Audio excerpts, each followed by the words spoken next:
We have to deconstruct the system that we have now. Equity is it can be a very sensitive subject.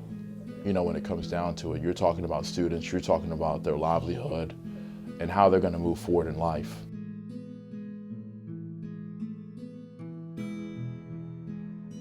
Education should be a way to level the playing field in our country so that individuals who may be from families that don't have the best opportunities to provide people with the best education can at least get their kids into a good school so that their kids can end up with the best chance to do well in life. And we need to make sure everyone has the sort of ability, young parents, we need to make sure all young parents have the ability to work if they want to and put their kid in a early childhood option that's going to help them educationally and be safe. Basically, we're following the state mandates that everybody gets a fair and equitable education.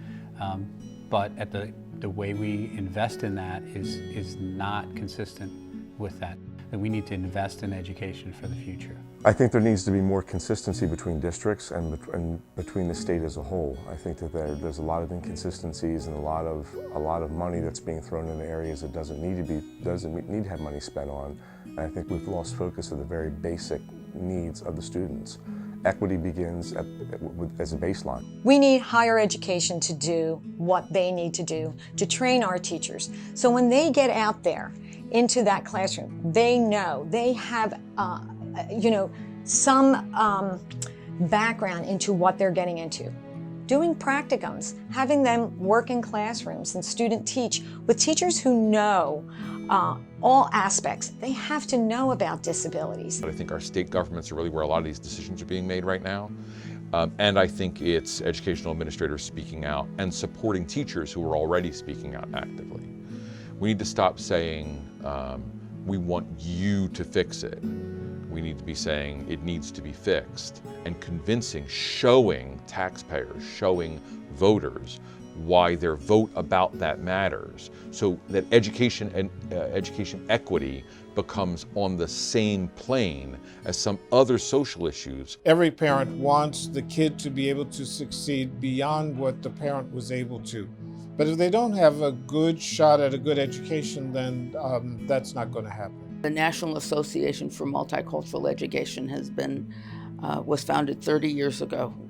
We have educators around the country and around the U.S. We meet like we have in the Pennsylvania NAME conference here. We have chapter and regional conferences all over the country, and then the national conference, the national convention is once a year.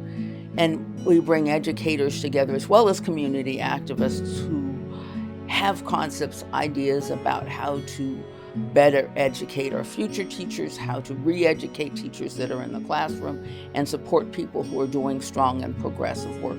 You're absolutely right. We have to deconstruct the system that we have now. It is ridiculous to be putting Band-Aids on this Titanic, which is what we're doing. The call to action is to demand that in this country, in the United States, and in our states, in your local area, that we demand that education become a priority again. I truly think you can meet students where they are and help them to the best of your ability, but you have to adapt. And most importantly, you have to show them that you love them, you care for them, and that you want this to be an equitable space for all to be a part of.